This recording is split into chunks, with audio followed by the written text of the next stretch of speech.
All right, we are back, and we need to find something to call this whole thing here. If anybody has any suggestions on what to call this, drop a comment, let us know. My brain is totally fried. I've been doing this ghost pot recovery thing. Lindsay's been working hard at work. It's late. We're a mess. We did get some feedback. People said we needed better audio and better lighting. So we are back with better audio and more lighting. I bought two of these like soft box lights from Amazon, and one of them is working just fine. But the other one I plugged in and it started smoking and then shut off. So anyway, we are back for episode 2 of telling my life story through my Instagram posts. This is where we're basically painting you a picture of my entire life from 2012 until current by going through my Instagram posts. All 870 something of them. Welcome to episode 2. So this is a picture of a baby owl. This one is from January 2nd, 2013. I made this out of clay, actually. This is something I made in high school. I guess I was, a junior in high school? I must have been a junior in high school. Yeah. I remember I actually made this for a friend of mine, Steve Spineweber, who really liked owls. He commissioned this piece, and I think he gave me like $15 for it or something. Nice. Which in high school, that was awesome. I actually greatly contributed to buying my very first truck by making and selling ceramic birds, mostly, in high school. Was this one of the first owls that you did, or were you doing owls before that? Was this like your thing? I think this was one of the first owls. This was, I think, like a burrowing owl. And I was experimenting with glaze and this and that. And I actually always really liked this one. It's got its head turned around almost all the way back. It's got little desert flowers. It's kind of like a marbled color almost. It's it's really pretty lovely. neat. I thought it was cool. If I remember correctly, I think he said that he broke it in one of his, he moved somewhere, and I think it didn't survive, but kind of cool. One of my early pieces. And that's pretty impressive for being a junior in high school. I actually skipped a lot of class to hang out in the art department because I had this super cool teacher named Mr. Batterton. A lot of people would probably remember Mr. Batterton because he taught at like a million schools. But he always used to he was this real eclectic fella. And he would always write me notes and stuff to help me skip out of my other classes because he was really interested in my art. He refused to teach me any technique because I went in there I knew nothing. I still know nothing about sculpture, and I just kind of could do it. My other thing with sculpture is that I never used a picture for reference. Everything I ever made, I always just made out of my head. Did you describe it to me as basically just chipping away all of the parts of the owl that weren't supposed to be there? Yeah, it's I would just, and that was the other thing is I don't know how to build. A sculpture, you're sculpting. Mm-hmm. I really don't sculpt. I don't know how. I would take a block of clay and then I would just carve away everything that was not an owl. That's crazy that your brain works like that. The funny thing is Michelangelo, I'm not comparing myself to Michelangelo here at all. There's something about some quote from him along the lines of chipping away everything that wasn't that piece. And that's kind of how I did it, A true artist. None of the art teachers would teach me anything. I guess I must have had some knack for it, If you were making stuff like this in high school, I think it's safe to say that you had a knack for it. Yeah, this is probably one of my first pieces here. All right, what have we got here? This looks pretty cool. Can you tell me a little bit about what this is? This is a powerless iPod dock. This was one of my early, I don't know, you could say clever life. This would look some kind of life hacky thing now. Mm-hmm. If it doesn't really work, but back then it was kind of neat because that's an iPhone 4. That's my friend Alex's iPhone, I remember, because I didn't have an iPhone. It was probably brand new at the time, It was. too. It was super cool. He had a jailbroken iPhone. You remember when people would jailbreak their iPhone? Lindsay here. Nope, I had never heard that term before because I grew up under a rock. So I Googled it, and Google tells me that whether you have an iPhone or an Android device, your phone has a particular operating system and restrictions installed through your mobile carrier. Jailbreaking your phone can help you bypass those restrictions and allow more customization. You're welcome. But I made that in, I guess, probably Votech. I remember how I made it. It was just a scrap piece of wood, and I flipped it over and then drilled a bunch of passages in it, and then carved out a passage for the phone to sit in and one for the pipe to sit in. That was a piece of pipe that I learned to sweat pipes in Votech in plumbing, and stuck it in there, and then the speaker noise it would, go through. I stuck a piece of plywood on the bottom of the block, It would go through the thing and then out the pipe, and Did it work well? not really, but it worked. And it looked cool, I guess. It looked cool. It was like a steampunk kind of like, we thought it was like clever. It was like, this was when the speakers really sucked on iPhones, and we would like, if you wanted your friends to listen to it, you'd stick it in a ceramic bowl. That was a speaker back then. So this was the equivalent of like a ceramic bowl. 7 likes. Wow, on January okay. 2nd. It's your most liked post so far, I think. I know. I was really getting after it back then, for sure. This is Calanectus sapitus here, I believe. That's how you say it. Yep, the Latin name for the blue crab. Beautiful swimmer. This is the first time blue crabs make an appearance on your Instagram, I think. Well, they are definitely blue crabs. I am totally fried today. We're getting up really early to go do this derelict fishing gear thing. I'm just exhausted, but... You're also out of practice. You haven't been getting up at 5:30 in the morning for quite a few months now. Yeah, for a little while. Yes, this is female blue crabs, I can tell, because the shell is super round and they have painted fingernails. This was a super cool picture back then. I remember being really proud of this picture. It was like super average seafood, super saturated, like... the blurred around the other crab kind of picture. I'm trying to remember what that feature is called. I know it's called something when you have one thing that's the focal point and everything else is blurred out. After many unsuccessful Google searches, I finally found out that this was called tilt shift. January 2nd, 2013, and who knew that these crabs would be my whole life. I was hoping they would be at this time. That's probably a picture from when I worked on CJ's boat, if I had to guess. But that's pretty. That's looking beautiful. Crabs. So this is a sunrise over Havre de Grace, Maryland. I was duck hunting with CJ and my father, actually, Ron. And we went out one day with one of CJ's buddies, and he had a layout boat on the front of his boat, I remember. And he had a ratchet strap holding the layout boat in. And, like, I couldn't figure out how to undo it. Like, it was like, something was wrong with it where, like, it was ran backwards or something like that. CJ's, like, yelling at me, like, in front of my father. How do you not know how to use a ratchet? Like, shaming me for not understanding how to use a ratchet strap. The other guy's telling me to just cut it free. And Ron's just, like, sitting there. Yeah, we were layout boat hunting on the Susquehanna Flats in Havre de Grace, Maryland. Super iconic place. The birthplace of the Maryland market hunter and the decoy capital of the world. Really? It is.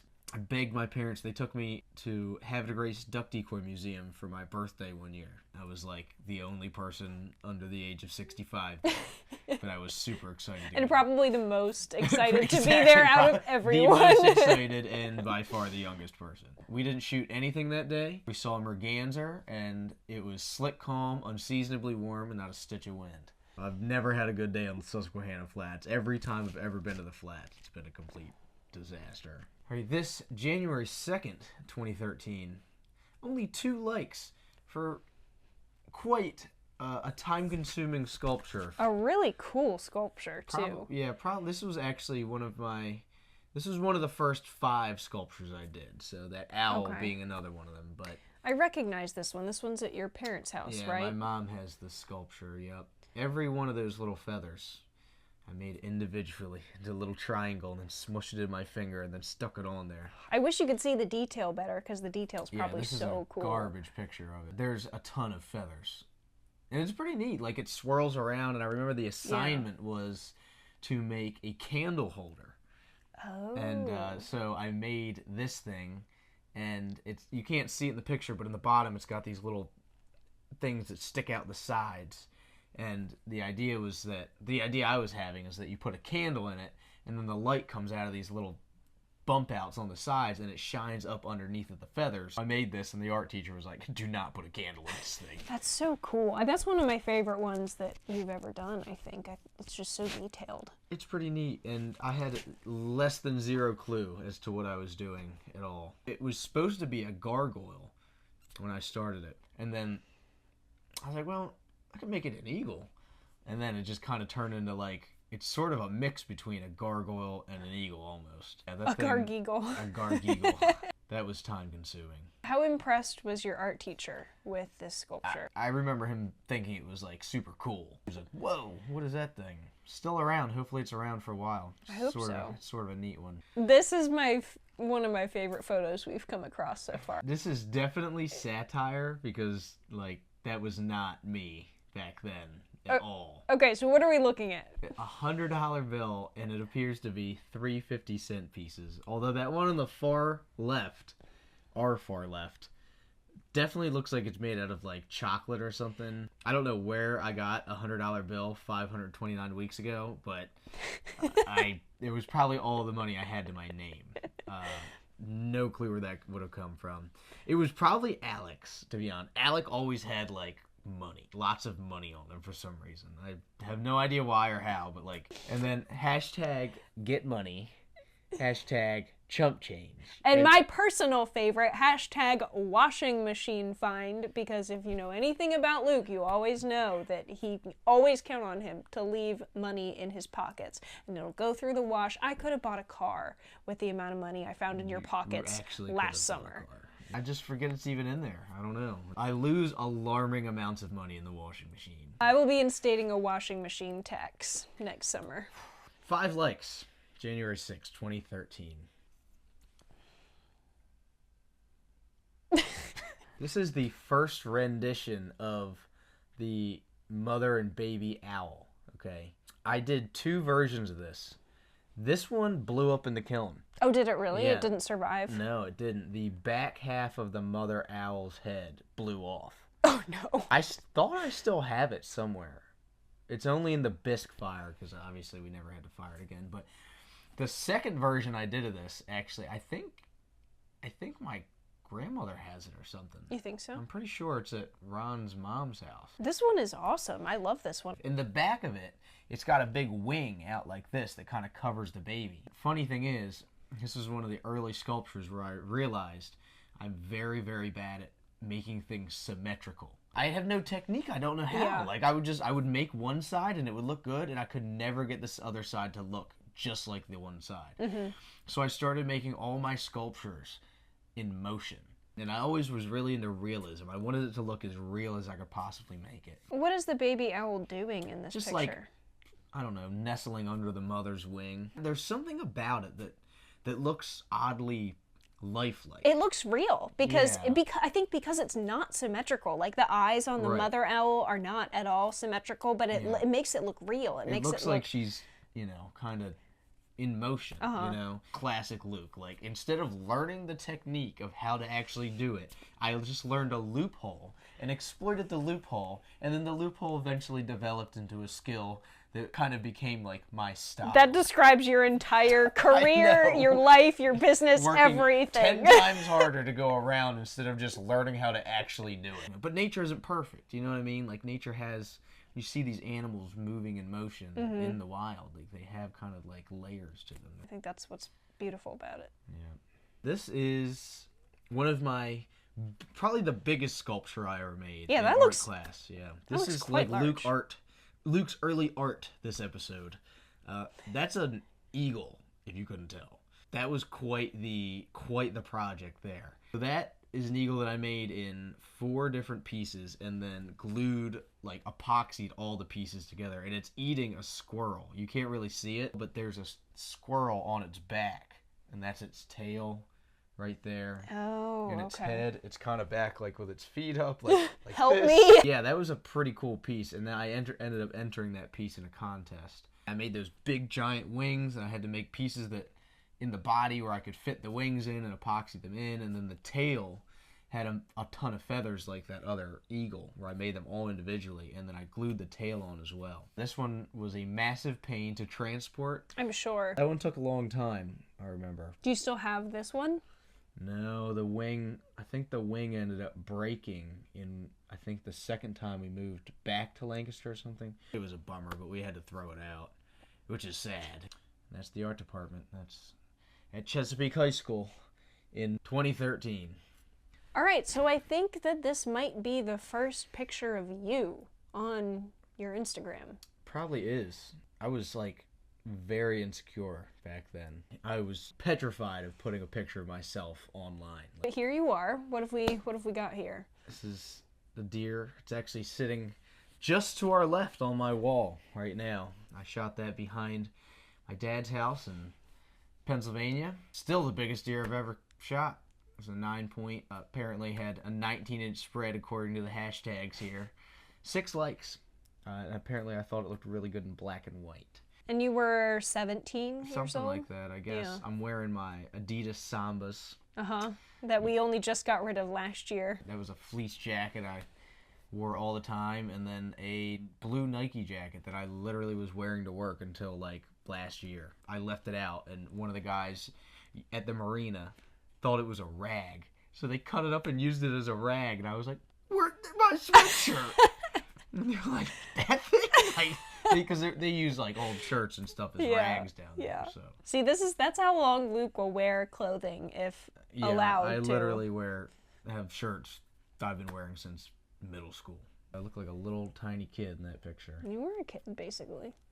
I seen the deer walk out. I remember it like perfectly, and it was like the first day of rifle season. There was a little bit of snow on the ground, and I was in the stand for like 20 minutes. This deer walked out of a pine row, and I couldn't believe that it was a buck. It was one of the first times I was like hunting by myself too, and I shot it, and it turned around and it ran right towards the road, piled up right by the road, got down. Couldn't believe how big it was when I got on the ground, and then I remember my little brother and sister, Logan and Leah, they came over with my dad in the tractor, and they were running up screaming. We just rolled it right in the bucket of the tractor and drove it down the street to home. That was the easiest I'll ever have it. It was a nice deer, one shot, 20 minutes, ran towards the road, like didn't even have to drag Everything it. was perfect. Yeah, and it's never gone that well since. Thank you for bearing with us through this one. I apologize. I am exhausted. We're both ready for bed. Super tired. Pretty busy 26 years for me. So Not ending anytime soon, too. yeah, it'll actually be 27 in less than a week. Yep. So thank you so much. I'm actually looking here, and you could go to my Instagram and like see the next ones we're gonna talk about if you want to, or you could just subscribe and wait till next Thursday and we'll have another one out. But there's actually some pretty cool stuff here, and this is like kind of like the late era of high school for me. Actually, the boat that I just bought back when I was a kid makes its first appearance in the next episode here. Stay tuned. Give us some feedback. Thanks for watching, and We'll see you next week.